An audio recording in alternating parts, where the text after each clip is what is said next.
let's turn the heat down.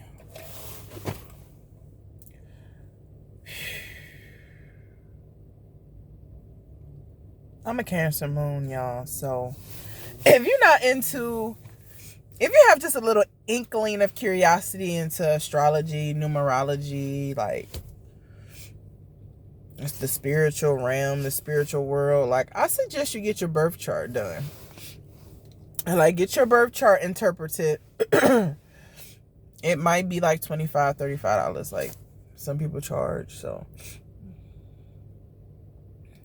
but not only, I mean, you can get a birth chart, you can look it up for free, but to have someone tell you what all of it means, because when you look at it, you're gonna be like, and it breaks it down, like it tells you, or whatever. I gotta go in the smoke shop that's right here, because they look nice right there. They knew.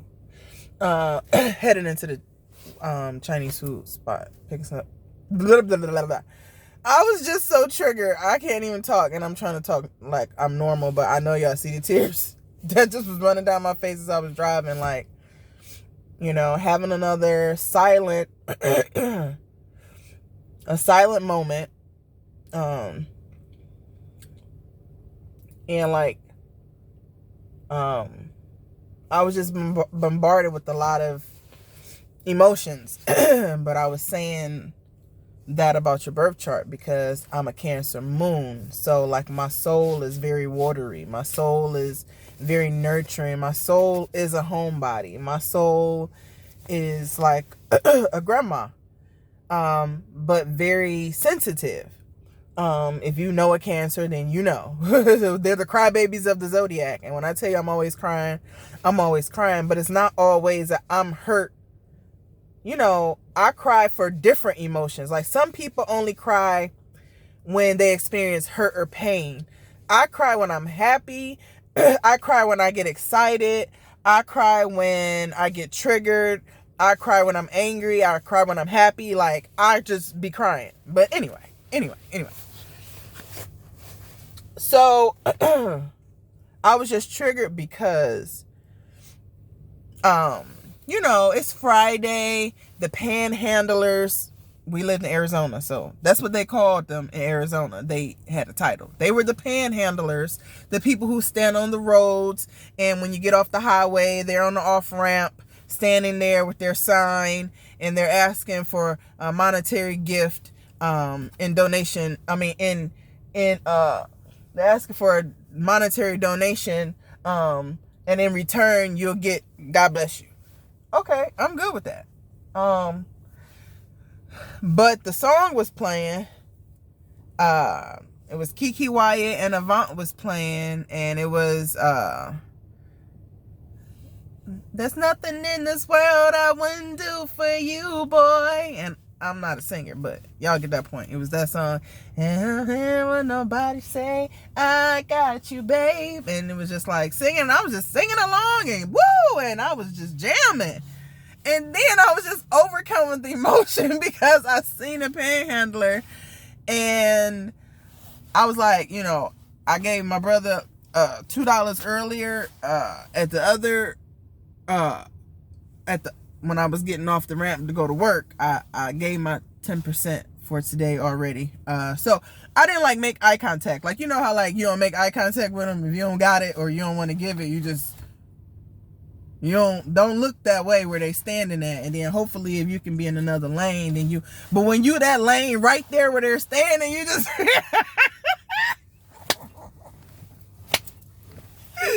Because then if they make eye contact with you, or you make eye contact with them, then you feel like you either obligated to give or you feel guilty if you still don't give.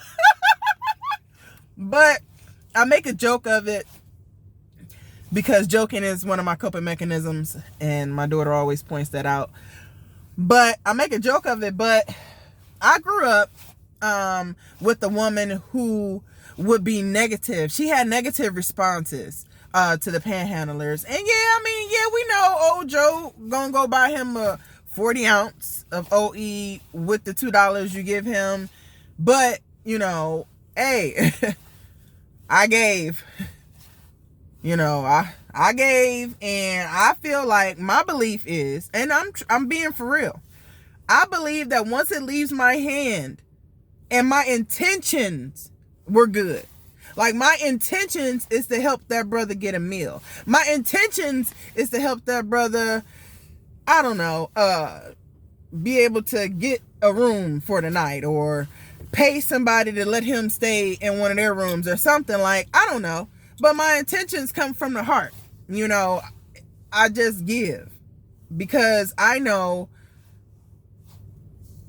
it works. Like, I don't know how else to put it. Like, I've tested it time and time and time again. I know that it works.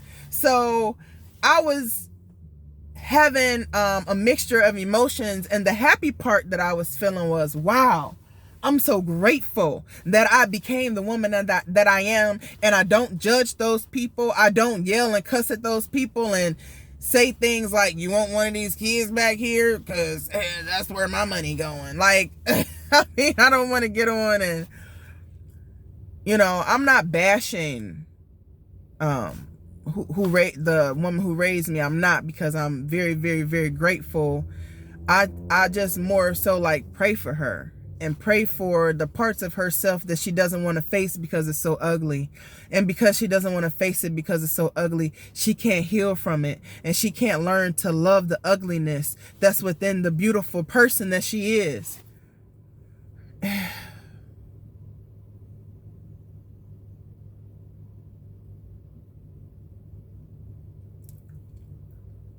Because parts of me misses being around that beautiful person. But the ugly part inside that you don't want to face, that you project onto other people, is enough for me to not want to deal with you at all. And I have a student that I'm working with, and this is part of me just releasing it. So I'm cutting the camera on and sharing this moment with you. But literally, like, an empath has to release. And when I tell you, like, I release, especially because I have a nice ride home. That's why I don't mind working 25 minutes. Like, 25 minutes on the freeway, all right, well, bet. I mean, I'm good, because I need that time. So I'm processing, and you know, when I'm typing out my notes, I'm like dumping all of that stuff. And so this is just a part of me dumping it. But the good part is, I'm grateful that no matter what I saw and experienced growing up, I made the conscious decision to not do that because it didn't feel right with me.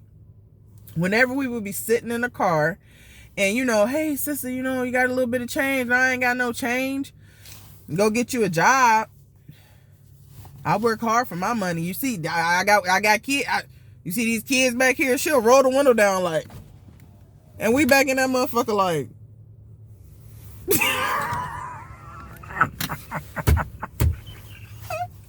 we back there like,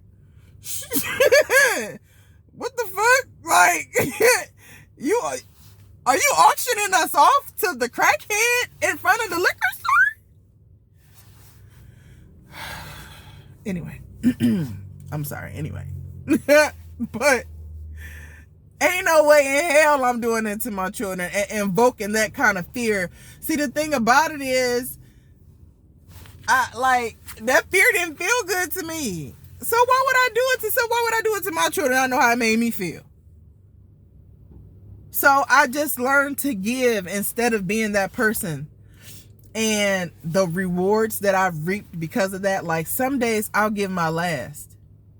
And things happen. You know, like, I always tell people, like, I'm one person. And one person is one piece of the puzzle. There's a whole big old picture, a whole big old world of us out here. And everybody has their individual piece in that big picture. Like, you just doing too much. You trying to be too many things. Like, just focus on that one piece that you're supposed, that one good thing, the thing you love doing, that you, like, yes, be that. Be that.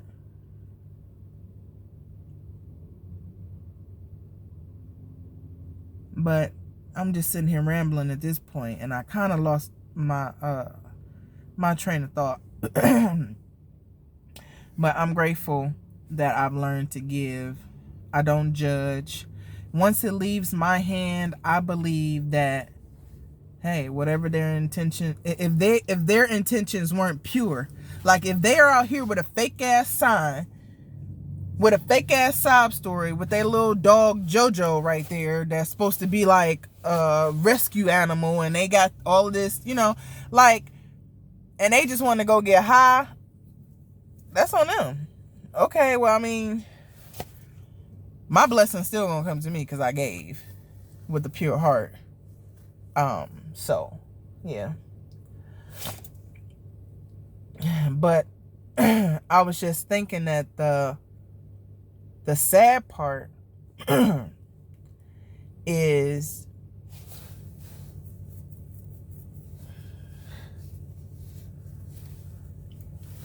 the older adult who's never faced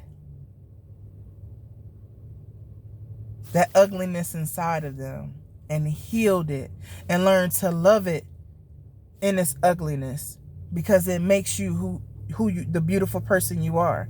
But if you can't face it,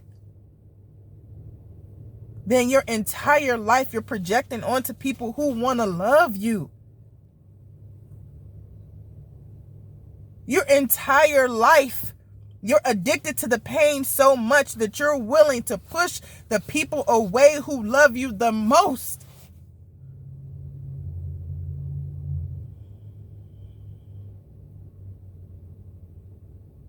It doesn't matter what your age is. It doesn't matter how old or how young you are. If you've been through a traumatic situation, something that you still think about to this day, something that you have you're not healed from it. You haven't even began to face the reality of it. You don't even really want to think about it, but you can't help thinking about it. And when you start thinking about it, you pick up the blunt, you pick up the joint, you take the pill, you drink the beer, you take the shots.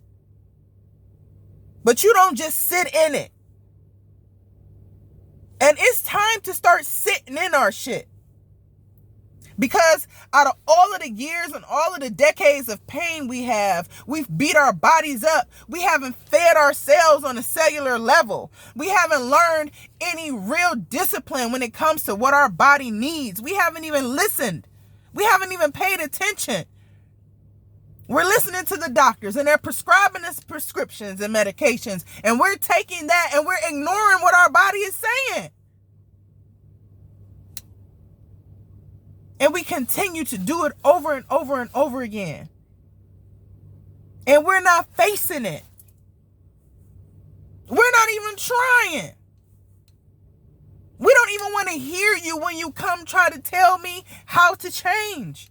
Change? I don't want to change. I'm okay with having diabetes. I'm okay. The doctor got me a pill. I'm good. I don't need to change. Change for what? So I can live longer? Change so I can be happier? Change so that I can attract the things that I want in my life to me? Change? Change? Change so that I can look more youthful? Have more energy? Throw away all my prescriptions? Change? Huh? Oh, heavens no. Shit. Oh no, Oh no, honey. I'm at this age that I'm at, and no, I can't do it.